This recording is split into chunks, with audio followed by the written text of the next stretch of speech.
Randy Spelling is an ICF certified life coach. He has a keen ability as an intuitive life coach, motivational speaker, writer, and spiritual facilitator. Randy does relationship coaching, spiritual coaching, and career coaching. He works with clients and groups all over the world in discovering who they are and utilizing their own unique gifts to express themselves. Randy has been called a gentle and powerful leader who encourages people to look within to find meaning and purpose in life. Although anything to do with food and experiencing new things are some of Randy's biggest joys in life, his favorite moments are the moments of connection. He says that when he can be part of watching someone realize how truly special they are, there is nothing more enjoyable than that. Randy was born and raised in Los Angeles, California. He became a life coach in Los Angeles, California, and he grew up in the center of Los Angeles in a Hollywood family. Growing up quickly and going through many things at a young age, Randy had the chance to learn through experience how to be fulfilled from the inside out, not the outside in. This nurtured a fascination with psychology, human behavior, emotions, relationships, health, and spirituality. He now lives in Portland, Oregon with his wife and 2 daughters. As a life coach, he loves working with people in the Portland area face-to-face or in Los Angeles, California when he travels back there. He enjoys working with clients from all over the world by phone or Skype, facilitating groups, leading workshops, and being a family man. He also enjoys traveling, hiking, being outdoors, and laughing a lot. So welcome. Hi, Prana Boosters. I'm Hi. very excited to welcome our featured guest Prana Booster today, which is the unlimited Randy Spelling. Hi, everyone. Nice to have you. Nice to be here. Thank you. Thank you so much for being on the show today. We're so grateful to have you with us and to share space and time and be able to connect in this way. I wanted to tell you that I really enjoyed your book, Unlimiting You. Thank you. It must be so neat for you to see it live in the flesh after working on it. And I was happy to be able to share your book signing in LA with you and experience that. I think it was amazing. How was it for you? It was fun. You know, the first time I saw my mom there, actually, she said, this really lovely woman came and gave me a rose quartz crystal, and I'm holding one for you. And I thought, wait a second, I know who that might be. And she said her name was Tina. I said, yep, I knew it. She was so sweet, and she had nowhere to sit, so I gave her my chair. I thought, my God, she has nowhere to sit. And and she was really sweet, and she saw that I had a little box for you because I wanted to share those crystals with you and your wife and your girls. And she was talking about her back, not feeling very comfortable. And I said, I think I have, a couple extra crystals with me. I said, I'm going to check, and I'd like to give one to you if that's okay. So she was really excited. Yeah, she was excited about it. But it was neat to sit behind her and kind of soak up that energy of her watching her kids, Yeah, that must have been interesting because that was the first time in a pretty long time that both my sister and I were together in the public, speaking and doing something. So I was in it, so it was hard to see what that must be like. But I can only imagine as a parent, it must have been nice, I'm guessing, to see her 2 children up there talking and riffing off of each other. I think she really enjoyed it. Yeah, it was very neat, and it was neat to watch everyone around, kind of how they were playing off the energy.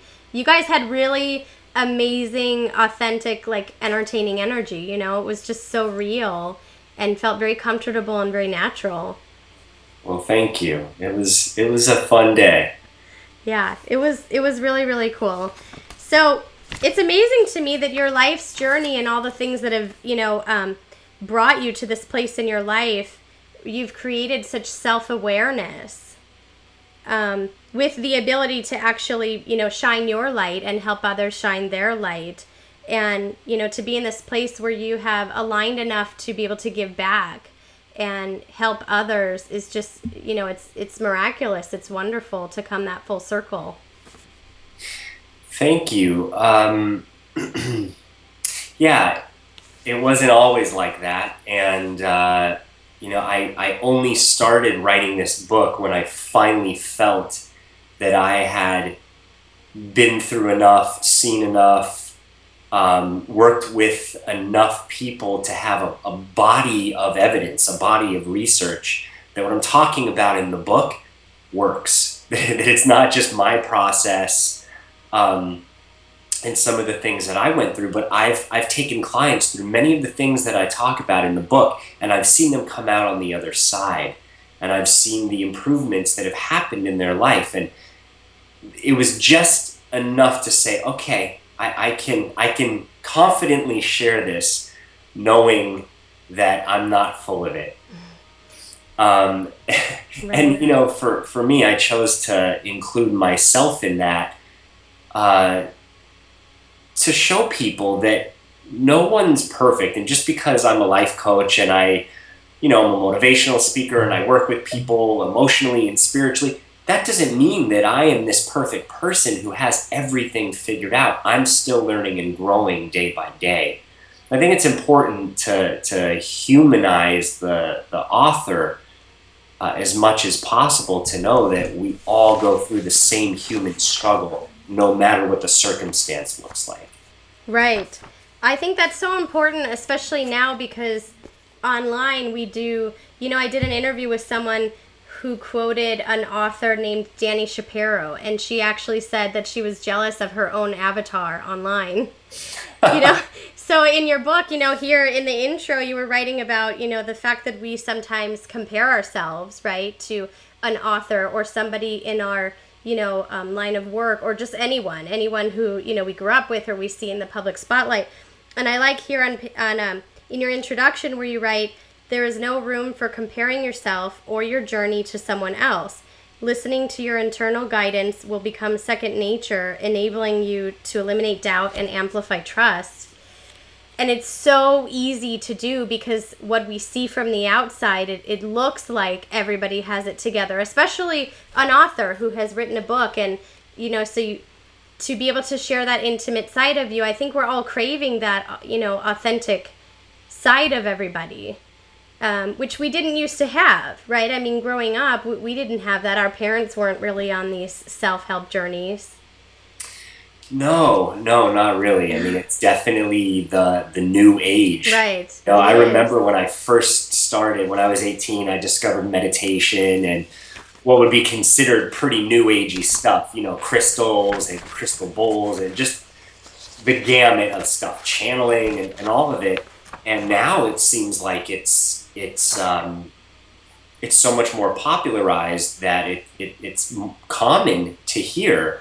Whereas back then, it was definitely more uncommon. And that's just my generation, in my lifetime. I can't even imagine what it was like in my parents' lifetime and the lifetime before that. Right.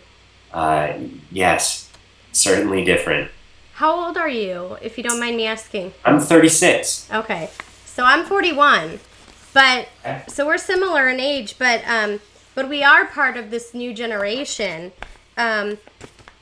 It's funny, it just naturally came up, but that was one of my questions. And I'm saying we're living in a time where it's becoming more like socially acceptable to work on yourself. And it's almost a necessity to grow yourself and evolve and open up to this world of self-awareness.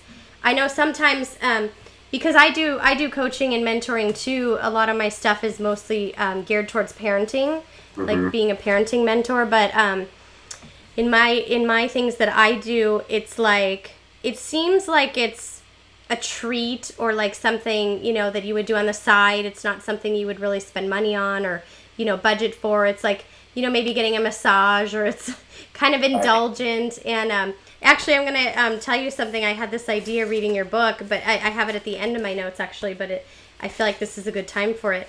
I thought it's such a necessity. Like, I think it would be so cool to have a movie where everybody is like given a life coach. What would that look like if they were on their birth certificate, because I know on a metaphysical level we have spirit guides and we have angels and we have people surrounding us, but for those of us who it's not as easy to access the non-physical, to have somebody like yourself who's, an in-life, real life coach. It's not an indulgence. I mean, it is a necessity. And I think it's, whereas maybe that would have been called therapy in the past. Right. It's a modern new age type of therapy without the stigma. It is. It is. And look, therapy is great, and therapy has its place and can be extremely beneficial. Right. But it's true. Back in the day, people didn't even tell friends that they were going to therapy or counseling, whereas now it's much more mainstream. Right. But I talk to people a lot about this because life coaching, executive coaching, it's really about performance and improvement. It's not that you have to be broken to have a life coach. It's really working with someone to make your life as full as you want it to be. And that's the major distinction is I think sometimes there can be this stigma of, oh, well, are things that bad that I need a life coach, or do I have to pay this fee to talk to someone? And the truth is that it's very, very, very rare to have someone in our lives who is so completely neutral that can listen to you, hear the things that you're saying, and reflect that back to you while asking deep questions for your own exploration. Most people want to fix the problem or tell you what to do from their experience. Mm-hmm. So it can be really helpful to have someone that you partner with to say, this area of my life is going great. There's something in this area that I can't quite put my finger on it, but I want it better. I want it richer. I want it fuller. I want to achieve more. I want to explore more of my inner world, better relationships, whatever it is. Right. That's what we're here to pull out. Right. And it's a blessing because, I'm married to someone who I'm with all the time. Like, we're together. We've always worked together. We've always been home together. And our whole life, if somebody taped us, I think it sounds like a life coaching. Just the whole life is like life coaching. It's right. We talk about everything. And, some people don't have that type of support system. Even if you do, it's wonderful to get somebody outside of your scenario. Like you said, that's detached and can really just be there to support you, to guide you to your guidance, can help you think things clearly without going through the filter of their opinions and judgments and their past history. Yes, and Tina, here's the thing about guidance that I mentioned in the book, opening up with, is that guidance will become second nature. That doesn't mean that guidance can't come from a guide that we choose to tell us what we may need to hear. So I still want to empower people that choosing a life coach is still them following the message, I might need someone to talk to. They go through the process, they search on the internet, they go with who they feel might be the best fit, and sure enough, they might get one little thing or 10 major things that puts them in a direction that they need to go in. Yeah, and the truth about it is that I think the reason it seems self-indulgent kind of speaks to some of the things you talk about in your book, is that this connection to ourselves and this ability to love ourselves and care about ourselves is, I think, sometimes what gets in the way of thinking that it's indulgent to invest in ourselves. We're basically trained to please others, take care of others, provide for others, and be in service to others, when really investing in ourselves, in something such as yourself, like a life coach, or empowering yourself to read your book and to grow, is the best investment overall, because you're bringing your best self to all of those other areas of your life. I agree. I mean, I'm biased because I do what I do and I see the results. But yes, that idea of being selfish, and no one wants to grow up and be called selfish. Right? Whether by their parents or friends, it's like, no, you don't want to hear that word, selfish. But we've all heard the term, well, in order to truly love someone else, you have to love yourself, right? You hear that ad nauseum, but there's truth to it in that you can give advice to 5 other people in your life, but are you actually taking your own advice and the things that you know and putting that into action? and and listening to the things that you need. I mean, for me, I spent most of my life, even now, it really can be a struggle at times to find my own need in the situation because, well, you're a parent, I have two children. I'm always doing stuff for them. I have a wife. I'm always doing stuff for her. And there is a delicate balance. And I think it's very easy to have a tendency to um, put other people before yourself, but then resentments build, frustration builds, and people become more detached or complacent in their lives. And that's not what life is supposed to be. We're supposed to live and feel the zest. You're not fully clean unless you're zestfully clean. Those commercials? Right. Person with the towel. Right. I mean, that's what life is supposed to be. It's supposed to be about zest and fervor and enjoyment of the experiences that we have. So. Yeah, absolutely. And when you said that, what resonated with me was that we think that we're going to get it done. I'm a student. I listen to Abraham Hicks, and she always talks about you never get it done. Like, you never get it done, so you might as well enjoy it along the way because you never get it done. And the truth is, it's that up and down. I mean, it really is like a roller coaster. Life is like that. It has those ups and downs. And so even if you are, wonderfully represented in your family and you're connected, and everybody's still going to have days where emotions pop up or things happen that they have to work through, or, it's not like you just reach the end, like Krishnamurti says, you're always learning. Life is an education.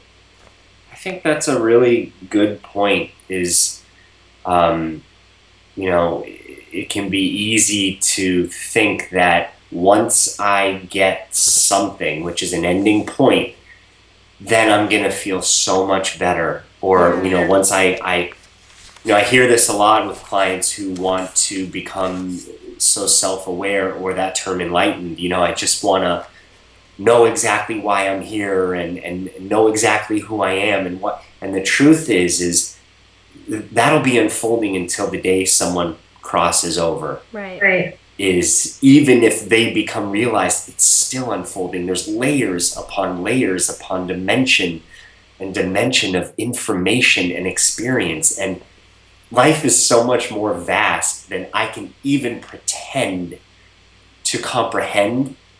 That, why not learn from the experiences we have and enjoy the experiences that we're in? Because if you wait until the end, or if you wait till you're at a perfect place, it might never happen. Yeah.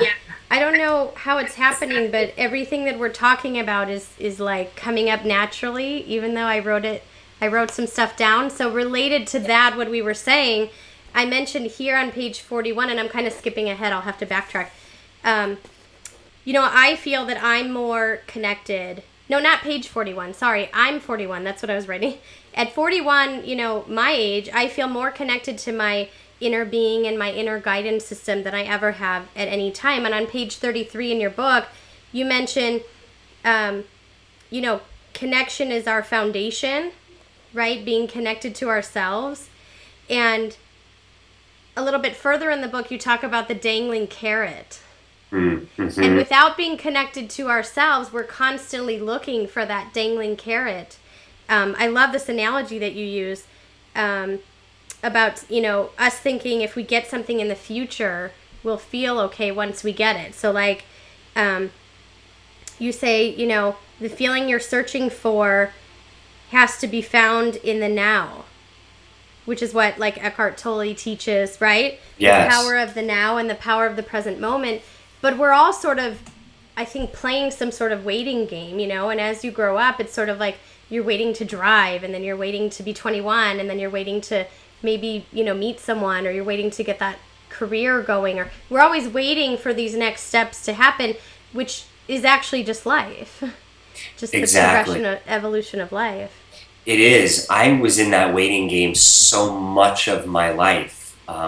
And even a couple years ago, there were these benchmarks, our wedding, is coming up, and you ready for the wedding, and then the honeymoon, Right. and then our daughter being born, Yeah. and those are all amazing things. Don't get me wrong, but I found that life became about events and how I would look forward to those events. That's sort of how I earmarked time, or there's a vacation coming up, Yeah. and it in some ways it was like I was escaping the now to look forward to what I think I'm going to feel when I'm in that place. And sure enough, I may or may not feel that way when I'm on that vacation. Right. 2 months when I go to Mexico, I'm going to breathe easy, and I'm going to be stress free, and I'm going to have so much fun. And I get there, right? It's a week trip. And for the first 4 days, it takes 4 days to unwind from my normal routine of life. Right. Then there's 3 days left, and I finally feel that I'm in my groove, right? Yeah. Stella got her groove back. Might be by the pool. I don't drink, but I might be sipping a virgin pina colada. Right. And all of a sudden, I'm counting down the days till I go back to the norm. Right. And nowhere in there am I present or completely fulfilled. So that's why it really is in the now. And, I'm not saying anything completely new in this book. I might be putting it in a way, hopefully, that sounds some alarms or rings true for people. But I'm not saying anything that other people, great teachers, haven't already said a million times. Well, you inspired me so much. I'm actually working on my first book now, and I've had so many those voices that come in saying who needs it, and no one's going to read it, and all those doubtful things that we always talk about and we always hear. And I have like 700 books, like spiritual books and, awareness books and personal growth books, and I've been on this journey for quite a long time. And when I picked up your book, I still looked at it with new eyes, and I thought to myself, the most important thing I wanted to tell you is that even if it wasn't new, I was able to have my Oprah aha moments with what you wrote. When that happens, it inspires me because I say, okay, no, maybe somebody needs to hear it through me, or they will have their moment through my voice. And it is important, even though you see so many books, and now it's a little bit easier to become an author, so more people are doing it. Mm-hmm. It kind of feels like everyone's doing it, so why bother sometimes, but when I had those moments in your book, I said to myself, oh yes, that's why you keep doing it. That's why it's important people keep writing. And that's why it's important that you did this book, because it just has to be said at the perfect divine time for you to hear it in the most divine way. It's not even about something being new. It's true, and thank you for sharing that with me, because when I was guided to write this specific book, and this being my first book, I wrote about 90 to 100 pages before this book, and I let myself sort of channel and just be guided to write, and I wrote, and there was some great stuff in there, and it was fairly esoteric. And while I liked it and I thought, oh, I could read this, I held it in my hands and I said, wait a second, this isn't a book. This isn't the book that I'm supposed to write right now. And so this process, and I don't have to go into this, really was an anchoring system for me to trust in my own guidance, because it unfolded every step of the way exactly when I needed it to come to finish this book. But I appreciate that, because what I was guided to write was that don't write anything too esoteric. Make it as simple as possible. Use stories from your life. Use yourself as a main character if you want, to just get the information out there for people who haven't read 700 self-help books. So this wasn't necessarily geared toward the spiritual traveler who, has read a whole bunch of Krishnamurti and Eckhart Tolle. This is to hit a crowd that maybe hasn't read those books, but when I hear people who have and they still got those moments, it's deeply personal for me to hear that because, I want to include everyone, although I was guided to write this specific book. Well, I'll tell you, I enjoy that part of my process of this book was preparing to speak to you, because I was walking around with my highlighter. My girls kept seeing me, I'm drawing lines in it, and I'm like, it's okay, it's mine. I bought it. Like, I can draw on it.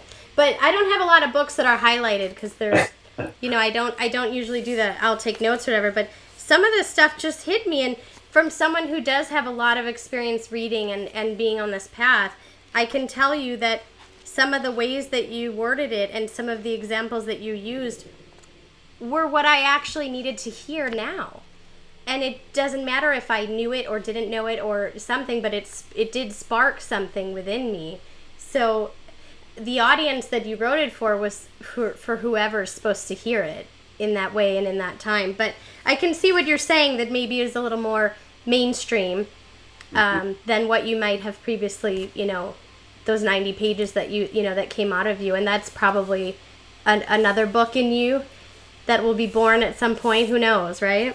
I guess the thought of people keep asking me that. It's like having another kid. Like right after you have a kid, they ask you if you're going to do it again. And you're like, I'm never doing this again ever. Are you crazy? I feel the same way. I could see myself doing it again for sure, but it's too soon. There were some labor pains with this that, Yes, I know. I hear you. I totally hear you. I understand.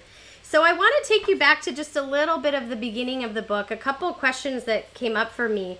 I know in all of this, in your path and in your journey, the loss of your dad was very profound for you, and what it brought up and what you experienced. I wanted to know if you had any communication with him since he's crossed over. Have you had any experiences? I have had some experiences with him. The communication I've had, he used to smoke a pipe, and with a very distinct tobacco smell. With his own flavor mix he would get or something. So there have been times where I will smell a pipe, and I don't even smell that well. I have allergies, so as you can hear, I'm nasal right now. And I mean, it gets me. I know. So that's always an indicator that he's around. Yeah. And it's funny. I haven't heard my father that audibly since he's crossed over, except through when I get really quiet and I'm purposely communicating with him, I'll sort of hear it through my own inner voice. Right. The only other way has been, there have been really random times that I'll be brushing my teeth at night by myself, and I'm sort of looking in the mirror, I'm staring off into space or having thoughts, and out of the blue I'll have a distinct memory or thought about my dad's not here anymore. What would it be like if he saw me or my children? Right. Or I know in that moment that he is around, right, because the thought just comes right in. I just had to remind myself, oh yeah, of course I'm having this thought. Why? Because he's around. Yes, absolutely. I love that. Those smells can really trigger those moments in us where we remember. You shared so openly, and I don't know if you feel comfortable answering this, but I had this thought. You shared openly that your father had a diagnosis of throat cancer. And that actually, now you just told me that he smoked a pipe, but on a more metaphysical level, that's the throat chakra, right? Which is related to speaking your truth and being your authentic self. And I wonder, was it even possible, or would you even know, did you even know him in that way, that this prolific, person, this American film and television producer, right? Do you think it was possible that he felt unheard or unable to speak his truth? Sure. I mean, just because someone is wildly successful in one area of their lives, that doesn't mean that expands out to all areas. Right. In business, he knew what he he he knew what he wanted. He was creative, and he went after it. And I think, from my perspective, he knew how to play the game of the industry, but he said what he needed to say, and most of the time, he got his way because people thought he knew what he was doing, and I guess he did. Right. Personally, though, my dad was a really warm and generous-hearted man, but he came from a generation that, although he was emotional and could emote emotion and show his sensitive side, came from a generation that people didn't speak. Yeah, they weren't allowed to. They didn't sit down and talk about feelings. Now, again, he was, he'd write little notes, and I mean, he was really led by his heart. But in our family, most of us didn't talk about things. And so I would say that showed up for him. I'm sure, I don't know personally exactly what it's for him, but I'm sure there were areas that he felt, I don't know, maybe he wanted to speak up more, or he didn't feel comfortable, but that is what manifested. Right, and interestingly enough, you are trained and practicing, for your own career, the ability to do that, to speak up and hear our truth and basically shift humanity by doing that. Because the ripple effect of giving people an outlet to speak, connect to themselves, and, say what they need to say and express themselves is, well, it's just the new age, right? That's yeah. Yes, I guess that is part of the new age, and I'm surprised that even in this new age that we're upon and entering into, speaking truth is still a big one. I mean, I'm working with people all the time who,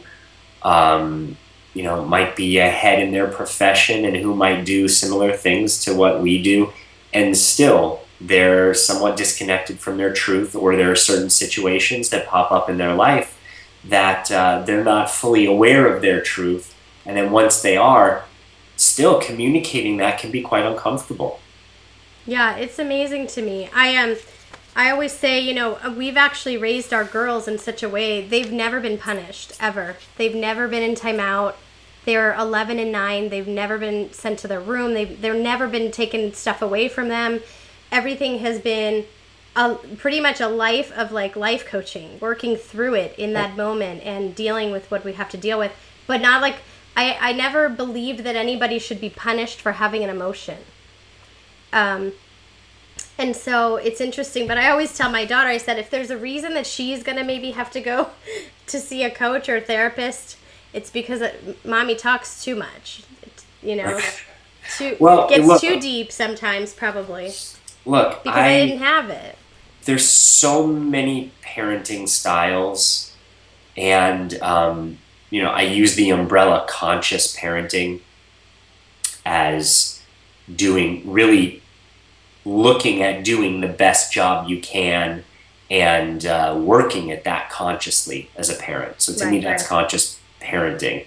Whether you choose to punish, whether you choose to take stuff away, I don't judge that sort of thing, but I can say, working with a lot of parents and being a parent myself and trying to raise our girls as consciously as possible, my hat is always off to parents doing that, because being a parent is hard work. So hard. Period. Then you try and do it consciously, in ways of trying to feed them the best way you can and trying to entertain them without, sticking them in front of a TV or computer 12 hours a day. And it becomes really challenging.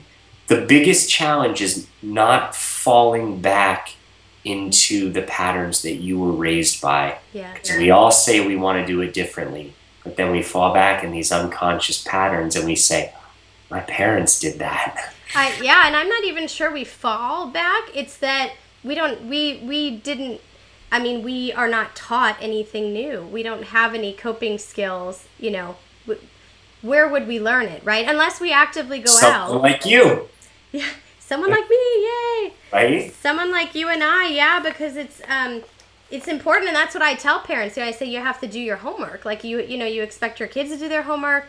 You expect everybody to learn and grow. Like we have to too as parents, and so that but that's a whole nother. That's actually a whole nother path we'll go down.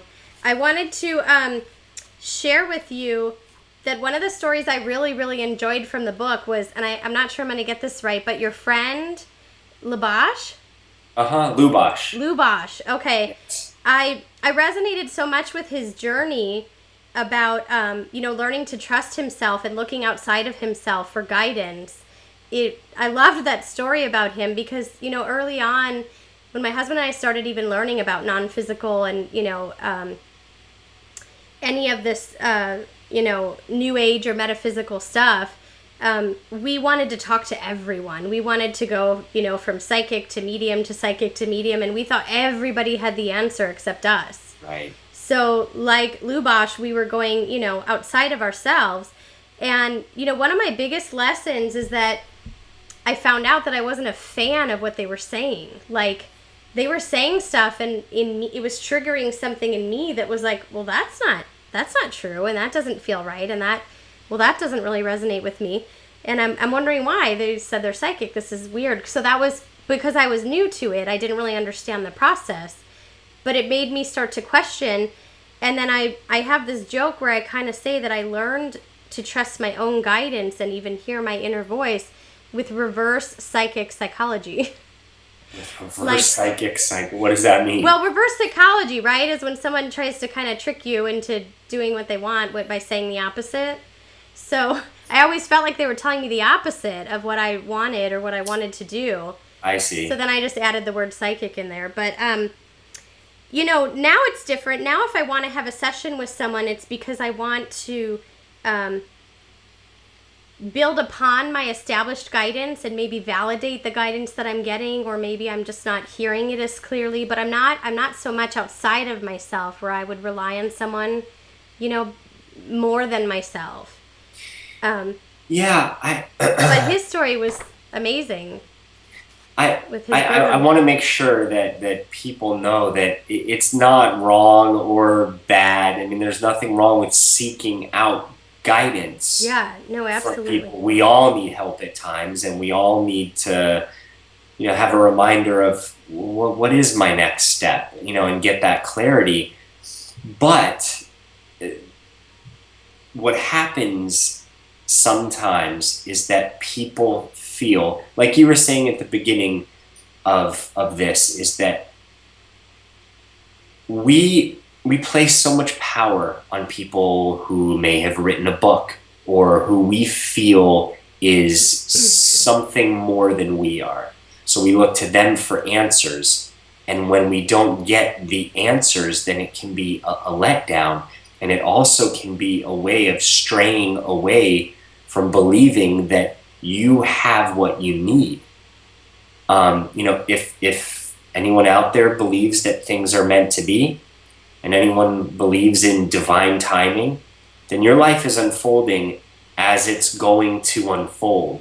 And if you're looking for an answer that is 20 years ahead of where you're at and will skip the 20 years of experience, no matter what you try and do, you're probably not going to get that, because you have to experience what you're going to experience before you get there, yeah. To get where you're going to go.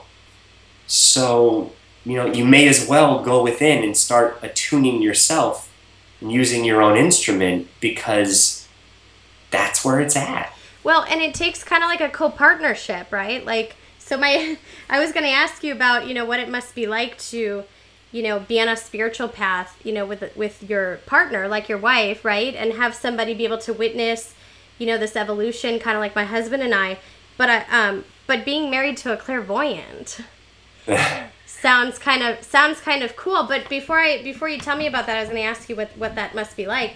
I think the thing is there's a myth which is if you reach outside of yourself, they're going to have the answers. But reaching out to somebody, whether it be a medium or a psychic or a life coach or a therapist or anybody, is a co-partnership. Like, really, it takes both of you to participate in that. So you're not just like opening a book and finding the answer. You have to understand that you're going to be a part of that answer, of that unfolding. That's right. And that person's going to get what they need. Right. You know, you're going to listen through your filters, and like you said, if it doesn't resonate, it's probably going to be thrown by the wayside. If it's something that's impactful, it's meant to stay, it's going to stay. So it's just important to not assign the end all be all value sometimes as this person is going to be my, I hate to use this word, but savior. They're gonna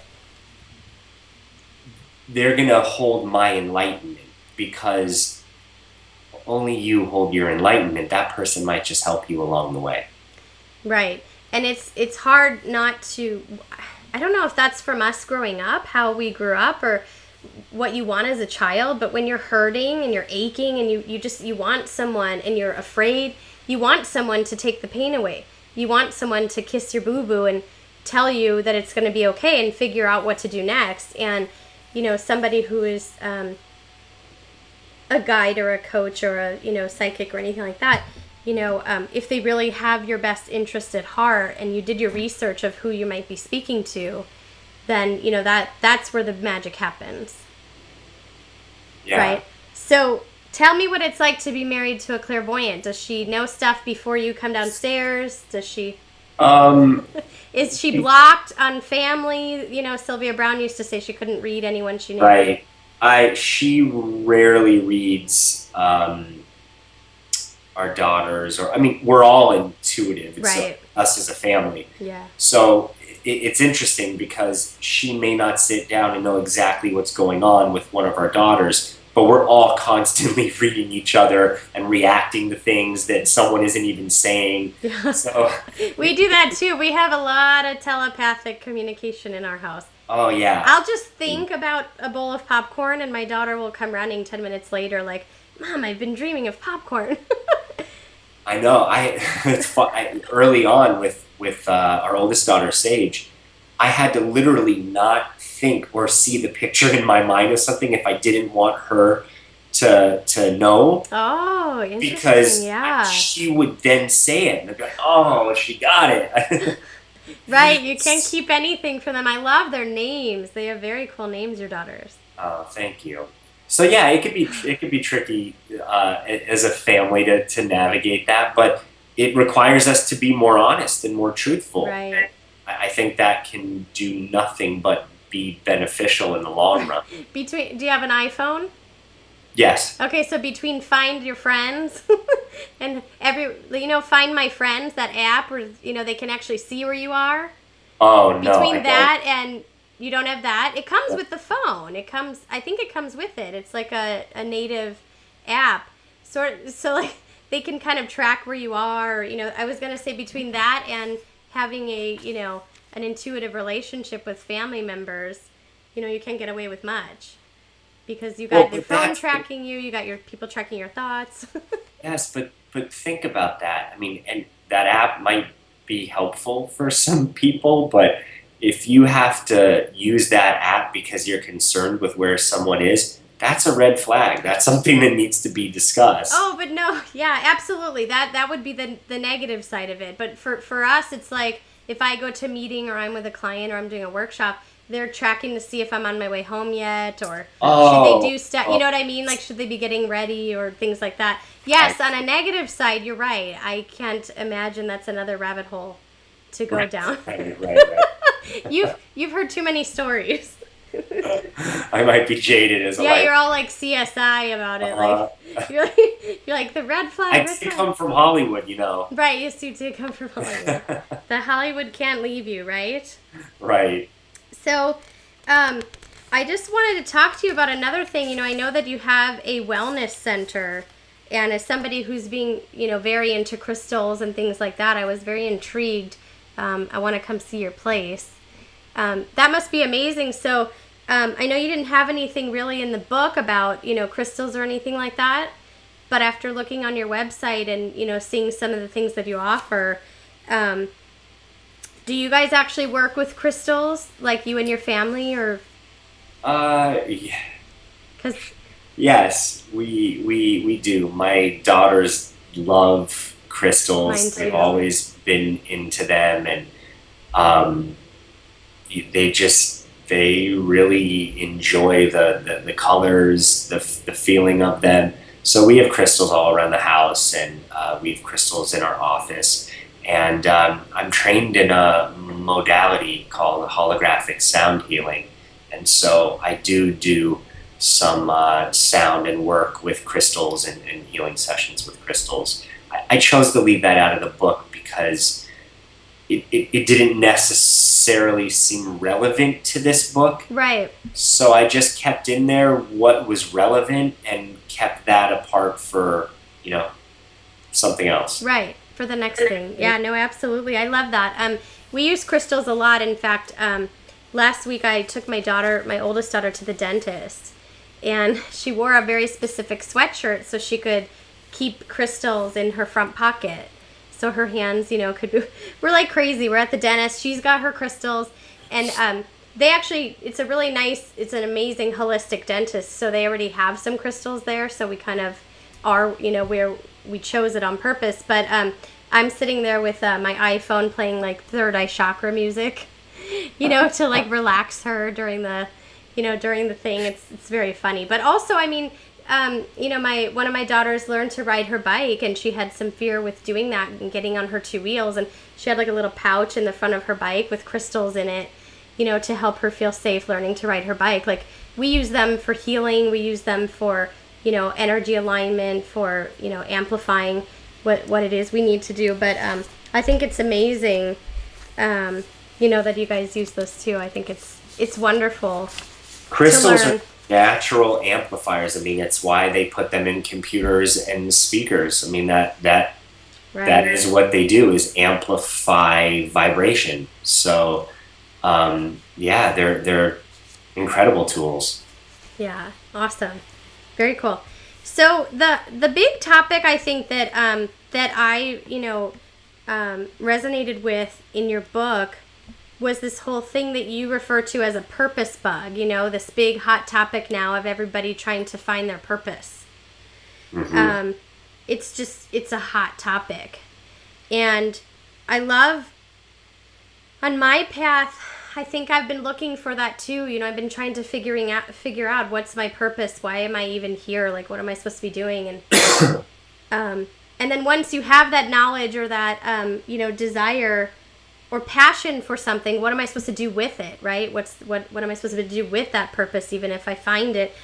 And I love here something that you wrote. You remind me a lot of my husband, actually, where you wrote in the book, before enlightenment, he always says the same phrase, chop wood, carry water. After enlightenment, chop wood, carry water. And I've watched my husband too.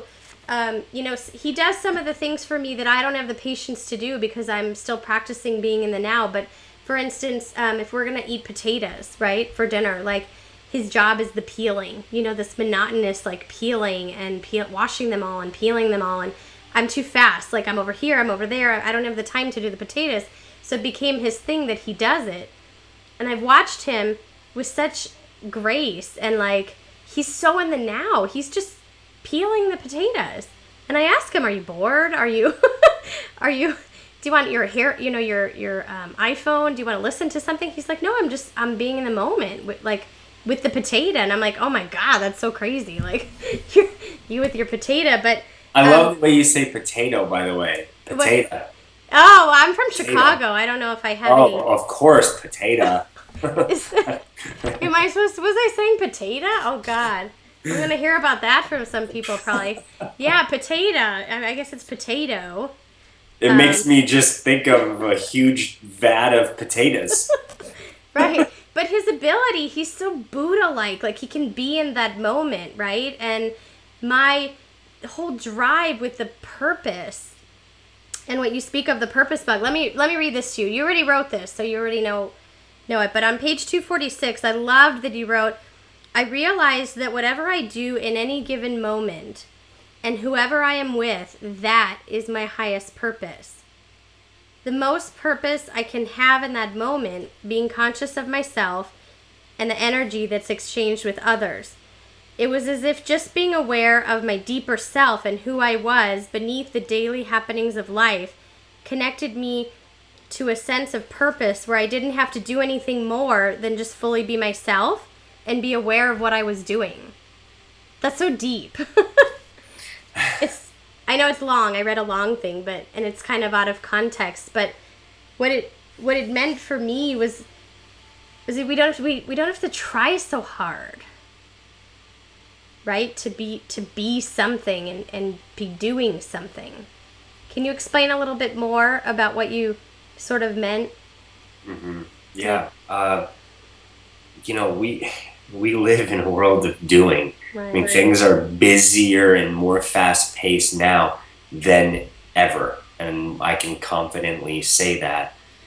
And it becomes, like you said, do you need to listen to the iPhone? Do you need to do something? And he was just in the moment doing what he was doing, being present in that moment. That was a longer part that I shared in the story. Was I was washing dishes one night, and it was just me, and I had been thinking about what I was doing, and moreover, what I wasn't doing. And I felt frustrated that I wasn't reaching more people with my work. This was a matter of years ago. And I wasn't more successful, providing more for my family, like the bigger, better, all of that. And I would get so frustrated at times, like, I know that I'm here for more, yet what else do I do? And right there, it's like, what more can I do? And it creates this energy of, I gotta do more, I have to be more, I have to. And I really got this very clear epiphany. I sort of had this vision of my daughter's music class the next day. And I saw myself interacting with these people and being there in the class, just being me, doing nothing else whatsoever, but being in that moment. And my ability to realize that that's the most important, I brought more purpose than I could ever do into that moment, because the second that I realized that, I opened up the space for other people around me to realize that. Because if you've ever been around or seen someone who is fully present, like your husband peeling the potatoes, you can feel it. You can sense it. And I just got this glimpse of, wow, I'm spinning my wheels. I'm running on a treadmill. For what? It's all going to unfold the way that it's going to unfold. Why don't I just be myself and be in the moment without having to do or be anything different? And, that waxes and wanes. For a week, that was really strong. And then human life took over and that waxed and waned. But it's something that always stuck with me, was how powerful that we can be just being present. Yeah, and I think one of my biggest passions is bringing that to family life and parenting. I wrote an article about presence in parenting, and we do that, as parents too. We do that with everyone, but as parents, it can be particularly prominent where you're, I said sometimes I'll be talking to my daughter, or they love to talk. They have so much to say. Mm-hmm. And to stop ourselves in our tracks, to actually be present with them and listen. There were times I would catch myself and I would say, she's talking, and I'm like, oh my God, when did I last cut her nails? Like, right. Look at her nails. I have to cut her nails, and what am I going to make for dinner? And she's still talking. She's, and I have to bring myself back, kind of like, come here, Tina, like, come back right here. You need to be here in this moment. That's all you really need to do. I think we've learned to be so busy and multitasking, and in the beginning when we were starting our Skype call, I was thinking about closing some programs, how many programs I had open. Right. My kids joke that, they say that kids have ADD and all that kind of stuff, but nobody on my iPhone, and I have Chrome and Safari, I have like tabs in every one of them open. Like multiple tabs. Isn't that metaphoric though? Yeah. For when we're being with someone or in a situation, how many programs do we have running at one time? Yeah. And if you could just go in there and, depending on what kind of phone you have, exit out of each program, you clear space right. to just be there. And I want to bring this up because it's a really poignant point, is that I think it's unrealistic to think that people are always going to be present 100% of the time. That's perfection, and it's not realistic. It's not realistic. Mm-mm. But what you said was you catch yourself and you bring yourself back. It's the same thing with meditation. Mm-hmm. Your mind is going to wander. It's the nature of our minds. You bring it back to what you want to focus on. Yeah. Absolutely. My husband is a great example. He's so good at doing it. I mean, if I had to compare his thoughts with my thoughts, I'm usually living 10 minutes in the future, and he's so far behind because he's just not there with me. And we're really good at balancing each other out because, I'm over here and he's over here, and we work to meet here. Mm-hmm. Because, he can speed it up a little bit and I can slow it down a little bit. But that is a discipline and a focused intention to have that ability to bring ourselves back. So all of this work, your book, everything that you teach about, finding yourself and your connection to yourself and your purpose, takes that focused intention to set the time aside, to do that.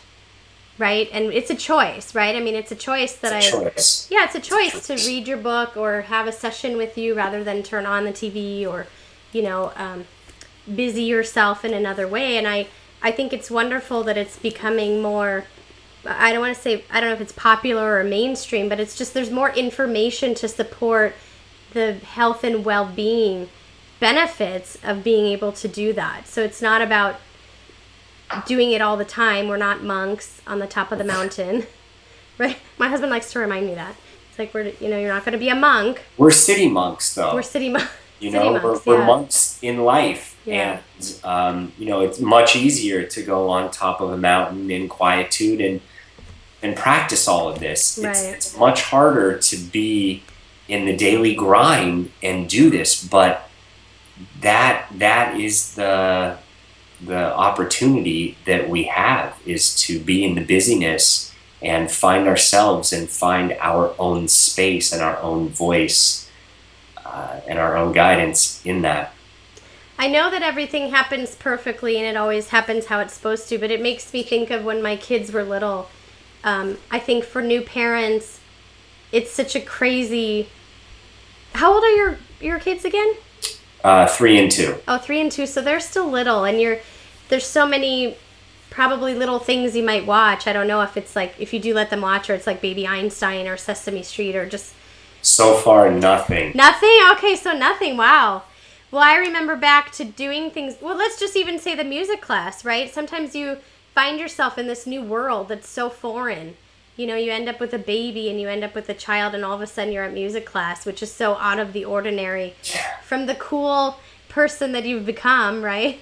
Right. And now you're like, Hey, out of the norm. When I first went, I thought, my God. Right, you feel like an alien, like dropped in. Like, what am I doing in this class with these crazy people and this stuffed animal or clown, right? Or something like that. And if you can apply some of that presence, knowing that... being there's great meaning to it. Like, you don't have to be out, mowing the lawn or, God, I don't have any ideas right now in my head, and I don't want to, I don't know which ones would be accurate, but always thinking that you should be somewhere else, right? Right. It's an important tool no matter where you are, parenting, at work, driving. I mean, we all know times that we've driven home and we're like, oh my God, how did I get here? I don't even remember which route I took. Exactly. So it's important for people to start waking up to themselves. I agree. So I have enjoyed our time together so much, and I would recommend to anybody to read your book and find things in it that would resonate with them. And I know there's so many stories you shared that we can all find pieces of ourselves in those stories. I hope so. Yeah, I think you have a good selection of stories and enough opportunity for people to find something that resonates with them. So I appreciate what it took to put this together. Thank you, Tina. And I'm glad that you did it. So if anybody wants to get your book, I'll have all your links and all your information and your website and everything about you along with this podcast. And if there's anything else you would like to say, be my guest. No, just thank you for having me. It's been fun, and keep doing what you do and sharing yourself, and sharing yourself in many different ways as a parent, and all the information that you have. I'm thankful that you do what you do. Oh, thank you so much for saying that. Well, all right, I want to say namaste to you. Namaste. And thank you for your time today. Thank you. Okay, bye. Bye.